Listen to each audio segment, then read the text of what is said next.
Channel. Friends, কি খবৰ আপোনালোকৰ? আশা কৰোঁ সকলো ভালে আছে, ময়ো ভালে আছোঁ। তো ফ্ৰেণ্ডছ, আজি প্ৰায় বহুত দিনৰ মূৰত, প্ৰায় এবছৰৰ মূৰত আজি মই ভিডিঅ' দিবলৈ ওলাইছোঁ পুনৰ মোৰ এই ইউটিউব চেনেলটোত। লাষ্ট ভিডিঅ' দিছিলোঁ মই যোৱা বছৰ দেৱালী টাইমত। তাৰপিছত আৰু কোনো ভিডিঅ' দিব পৰা নাছিলোঁ মই মোৰ ইউটিউব চেনেলটোত, কাৰণ যিহেতু লকডাউনৰ পিছত ইউনিভাৰ্চিটিবিলাক খুলিলে। তো মই যিহেতু শিলচৰত আছাম ইউনিভাৰ্চিটিত পঢ়ি আছোঁ, গতিকে মই শিলচৰলৈ আহিব লগা হ'ল, যাৰ বাবে এক্সাম কিবাকিবি ক্লাছ এইবিলাকৰ কাৰণে ব্যস্ততাৰ বাবে মই মোৰ এই ইউটিউব চেনেলটোত ভিডিঅ' দিব পৰা নাছিলোঁ। তো ভাবিলোঁ আজি বহুত দিনৰ মূৰত মোৰ ভিউৱাৰ্ছসকলৰ বাবে এটা ভিডিঅ' দি দিওঁ। তো বলক আমি আজি মই এই শিলচৰৰ দুখনমান ঠাই ফুৰিব গৈছিলোঁ আজি কেইদিনমান আগতে। তো বলক সেই ঠাইডোখৰে আপোনালোকক ভিডিঅ'ৰ জৰিয়তে দেখুৱাই দিওঁ, আপোনালোকে উপভোগ কৰক শিলচৰৰ সেই ঠাইডোখন। তো বলক আমি ভিডিঅ'টো কণ্টিনিউ কৰোঁ।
শিলচৰত থকা শিলচৰৰ উদাপনে থকা আচাইকান্তি মন্দিৰ, আমাৰ অসমীয়াত হ'লে হ'ব কেঁচাই খাইটি মন্দিৰ।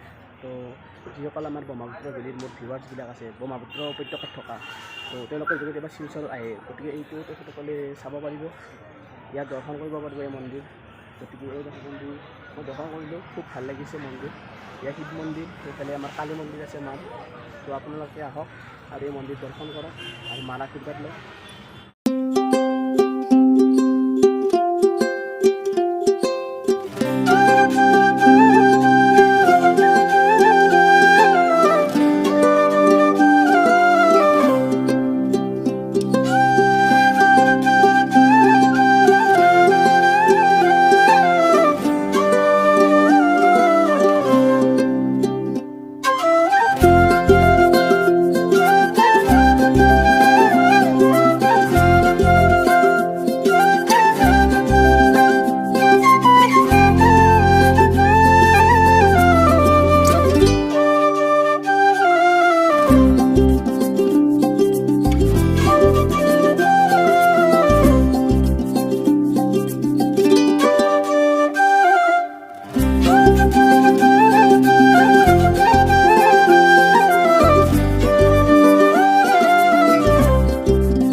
ফ্ৰেণ্ডছ, এয়া আমি কছাৰী কিংডমলৈ আহিছোঁ। ইয়াতে এটা সময়ত কছাৰী ৰজাই বসবাস কৰিছিল। ইয়াৰ স্থানীয় লোকৰ পৰা জানিব পৰা মতে এইখিনি ঠাইতে কছাৰী ৰজা আৰু বীৰ চিলাৰায়ৰ মাজত এখন যুদ্ধ হৈছিল, বহুত ডাঙৰ যুদ্ধ। আৰু এই যুদ্ধতে চিলাৰায়ৰ লগত এক বৃহৎ সংখ্যক সৈন্য ইয়ালৈ আহিছিল আৰু এই সৈন্যসকলৰ লগত তেওঁলোকৰ পত্নী সন্তান আদিও ইয়ালৈ আহিছিল। যিহেতু সেই সময়ত এই ঠাইডোখৰ বহু ডাঙৰ অৰণ্যৰে ভৰা আছিল, গতিকে যেতিয়া মহিলাসকলে এই জংঘলবোৰ পাৰ হ'ব বিচাৰিছিল বা পাৰ হ'বলৈ চেষ্টা কৰিছিল, তেওঁলোকৰ শিশুসকলক কোলাত লৈ এই জংঘলত থকা কাঁইট লতা আদিত তেওঁলোকৰ কোলাত থকা সেই সৰু সৰু শিশুবিলাকৰ ডিঙি চেপ খাই বহুতো সৰু সৰু শিশুৰ মৃত্যু হৈছিল। গতিকে ইতিহাসৰ পাতত এই যুদ্ধখন লতা কটা ৰণ বুলি লিপিবদ্ধ থকা বুলি স্থানীয় লোকে জানিব দিয়ে। গতিকে আমি স্থানীয় লোকক সোধোতে এইখিনি কথা আমি গম পাওঁ। গতিকে আপোনালোকেও যদি কেতিয়াবা শিলচৰলৈ আহে এইখিনি ঠাই ফুৰিব আহিব পাৰে, বহুত ভাল লাগে ইয়ালৈ ফুৰিব আহি। গতিকে আপোনালোকে ইয়ালৈ আহিব পাৰে ফ্ৰেণ্ডছ।